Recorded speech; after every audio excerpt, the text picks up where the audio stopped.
Hello, I am so happy and thankful to God that you are here honoring the Adventist Possibility Ministries and interested in knowing a little more about each of the ministries that are part of this blessed movement. My name is Juliana Santos. I'm from Brazil. My husband is a pastor of the Adventist Church. We live in Brazil with our three kids. Since 2020, I have been a team leader for the General Conference Taskforce for the Blind and Low Vision Ministry. Well, I was born with a disease in my eyes. I have been losing my sight over the years. Summing up the story, my eyesight got really bad, and I had to seek help in a rehabilitation center for the blind people. At 34, I had to relearn how to do the most common things in everyday life. I learned to read and write Braille, orientation, and mobility with my cane, using the computer, cell phone with a screen reader such as JAWS, VoiceOver, NVDA, etc. So I praise God because He has awakened men and women in all parts of the world to open their eyes, ears, and minds to the truth about our mission to bring the good news of salvation to all people. I have seen with joy in my heart how the Holy Spirit is working in the lives of people from different places. They are lovingly embracing the cause of the Adventist Possibility Ministries. That is something so relevant to the days that we are living. Dear brother and sister, maybe you are hearing about this subject for the first time. Maybe I'm speaking to you who serves as a leader of one of those ministries. Please listen to me. We are not alone. God is with us. And He is raising people every day in all divisions, unions, conferences, and local churches in the world to embrace this movement.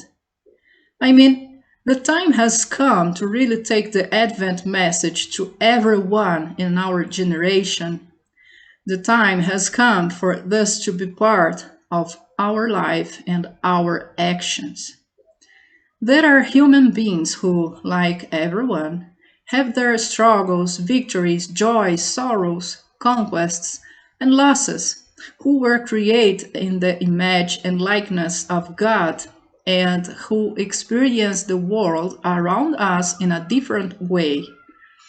I'd like to share a picture with you, but before you see the picture, please close your eyes in this moment and just listen to me. Can you imagine that? A beautiful sunset, a person on the edge of a cliff kicks the letters I and M of the word impossible, highlighting the word possible. Please open your eyes and look at the picture. What I have just done is called audio description and accessibility features for the blind and low vision people. Something simple that you can do in your church presentations and that help us a lot in understanding the message. I'd like to say that I love being part of the Adventist Possibility Ministries, or just APM, and that I really like the word possibility. Nobody likes to be remembered for the things they cannot do. We all prefer to be recognized and mentioned for our skills and what we do best. As a blind person, I much prefer to be seen by the things I am able to accomplish and not by my limitations. So, the APM takes away from us the stigma of the impossible for the infinite possibilities of the possible. After all, I can do all things through Christ who strengthens me. Philippians 4:13. So, When we talk about people with disabilities or people with functional diversity, as you prefer, we talk about someone who is inserted within a social context. And there we meet with social constructions. There are many barriers in society, and that includes the church, which make life difficult for people with disabilities. Until recently, it was said that limitations were the sole responsibility of people with disabilities, leaving us with all the responsibility and effort to adapt to the world if we wanted to survive. However, this responsibility gradually began to be shared with the environment, with the society, and with the other, becoming a matter for all of us. We are all responsible for building a society accessible to all people. I'd like to show you some examples of barriers that people with disabilities face in their daily life. We have this picture with a message written in Braille. In fact, the Braille reading and writing system for the blind must be in relief. Otherwise, it does not make any sense. But in this case, it's just to give an example of a communication barrier. If I ask you to read this sentence to me, do you be able to do that? I believe that you are a very smart person and maybe with a university degree or even a doctorate in some science. And yet you still can read such a simple sentence. Can I say that you are incapable, disabled, or limited just because you cannot read the sentence?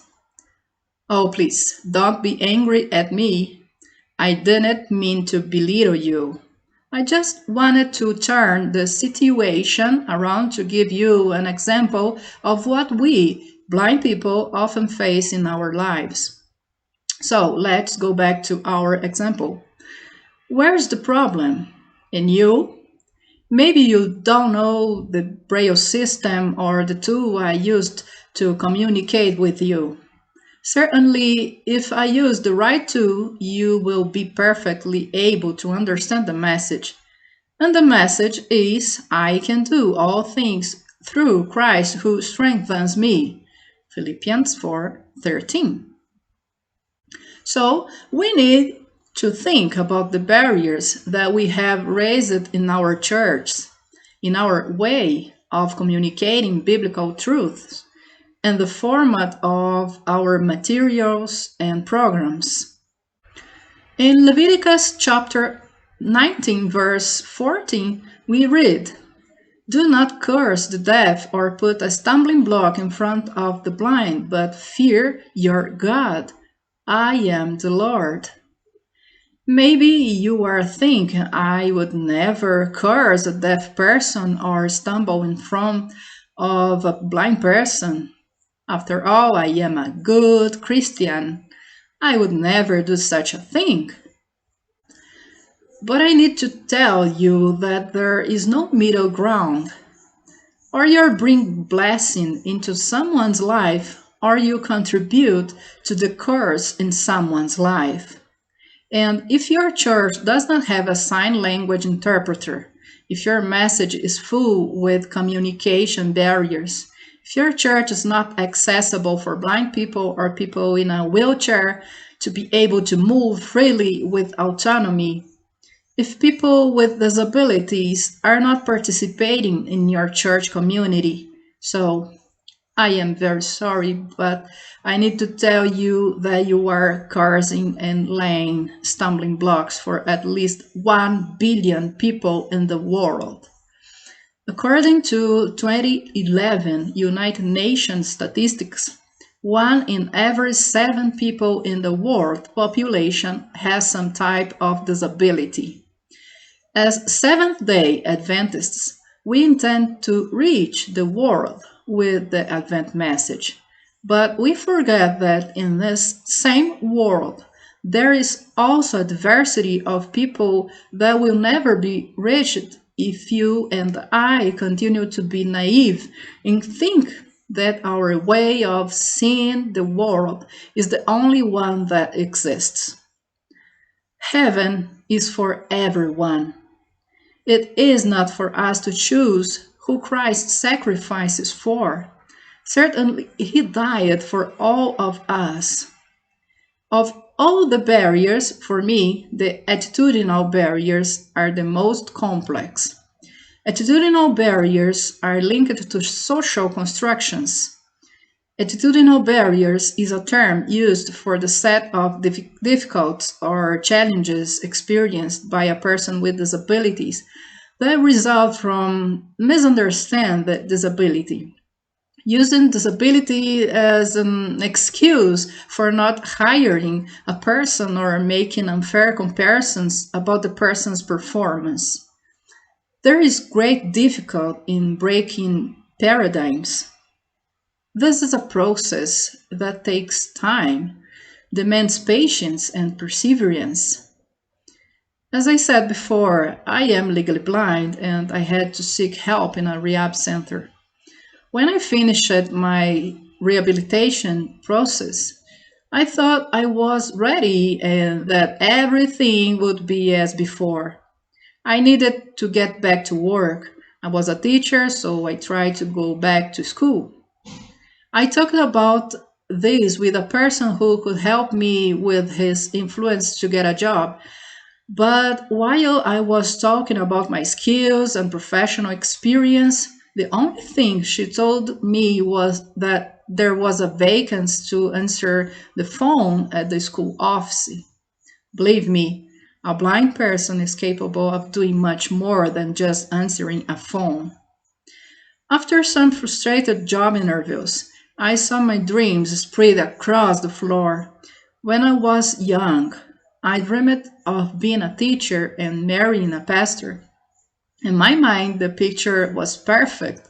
My husband at church and I at school. But now people were saying to me that I could not be a teacher anymore because I am a blind woman, and blindness has become the only skill in my life. During a deep depression, I knelt by my bed and said a prayer shorter than usual, but very sincere and full of meaning. I told God that I would not mind if everyone in the world told me that I was incapable as long as He, the Lord, used me. I asked Him to give me a ministry to people with disabilities. God is enough in my life. I just want to serve God. This happened in 2015. Since then, God has guided my life in ways that I never imagined going through. And one of the incredible things that God allowed me to live on was in the year 2020 when I was invited to support APM as a global co-leader for the Taskforce for the Blind and Low Vision Ministry. So we have been working on a document that will help church administration and local church to establish the possibility ministries. This document is carefully based on strategic 3 A's: awareness, acceptance, and action, and the KPIs in the manual I will go. I'd like to show you a little of the importance of each of the strategic 3 A's for the blind and low vision ministry. Awareness is much more than just knowing statistical data, reading articles about pathologies or disabilities. Awareness has to do with the touch, the experience, and being close. Let me tell you a brief story that happened to my husband and me. We participated in a cycling group for blind and low vision people. We use a bicycle for 2 people. The sighted person obviously drives the bicycle, and the blind person rides back. My husband did not understand very well the reason I felt insecure at times on the bicycle until the day he accepted the challenge to blindfold his eyes and stay in the back seat. Everything changed after that day. Believe me, he was very touched to describe the feeling of being a roller coaster without any control over the path. Now he is more careful when we go out cycling together, and he describes me each movement and the details of the path. That group of cyclists invite blind and low vision people to ride together. There are no winners or losers because the most important thing is to spend time together, walk the path together, and arrive together. This is awareness. This is what we need to have in our church among our pastors and members, awareness. When we have all the church members and pastors practicing awareness, living and working together with people with disabilities, then we will have the two others A's, acceptance and action. I mean, it will be easier and more natural. When I was legally blind, the rehab center meant a lot to me. As I said before, after finishing my rehabilitation process, I really needed to go back to work to help with the family expenses. I signed up for a selection process to work as a teacher. There were 3,000 candidates and 30 vacancies. And God honored me with a second place in the general classification. I had the option of working as a teacher at any of the state government schools, but I chose to work as a teacher for people with disabilities. So I returned to the rehab center now as a professional. I worked as a teacher and music therapist for 3 wonderful years. I always thank God for teaching me so many things in that place. It was a piece of heaven for me because there I felt accepted and useful to God. At that time, although I was the church pastor's wife, and I am still, I did not want to go to church anymore. I felt much better at my job than at the church. In the church, people wanted to fix me, and in my job, people saw possibilities in me. In the church, I was just a blind, limited woman, conditioned to remain invisible sitting on the pew. But during the week, I was an important professional in the lives of many people. When Jesus comes, it is certain that he will make all things new. But until he comes, we need to do something. As a church, we cannot remain silent as if we were not responsible for the issue of accessibility and inclusion of people with disabilities. See what Ellen White says in Testimonies for the Church. God will hold the church at somewhere responsible as a body for the wrong course of its members. If a selfish and unsympathizing spirit is allowed to exist in any of its members toward the unfortunate, the widow, the orphan, the blind, the lame, or those who are sick in body or mind, he will hide his face from his people until they do their duty and remove the wrong from among them. This is a strong statement. Even if we do the best programs in the church and extraordinary events, if we do not remove the wrong from our minds, God will hide his face from us. So we need to talk about action. The idea is that each church has a possibility ministries voted by the local church, by the local board church, with its recognized leaders and active participants in the board church. This is happening in some divisions and has been a blessing in the lives of all its members. Blind church members using their talents in the mission to seek others for the fellowship of the church and for salvation in Jesus. With the pandemic, the meetings of the South American Division of the Blind and Low Vision Ministry are held virtually via Zoom and WhatsApp through the Real Vision Group. The meetings take place on Saturdays or Sundays, and an average of 200 people participate, most of them non-Adventists. For the blind and low vision people who speak English, we have the Phone Faith. Christian Record Service for the Blind offers an outreach ministry for people who are blind. Phone Faith's daily presentations bring information, encouragement, and inspiration through mental health and wellness sections, social interactions, Bible games, and prayer times. For more information, visit the website christianrecord.org/phonefaith. The result of this wonderful work with the active involvement of blind and low vision people in the church's mission is the salvation of many people. This is action. In conclusion, I'd like to leave 2 questions for our reflection. How can I help the church to raise awareness and acceptance among its members and pastors? How can I help the local church to involve blind and low vision people in the mission? This is action. I invite you to participate and get involved with us in these ministries. If your local church does not yet have a possibility ministries, invite others and start forming a working group right now. We are here to support you and your church. If you need help, contact us. Visit the website possibilityministries.org and learn more.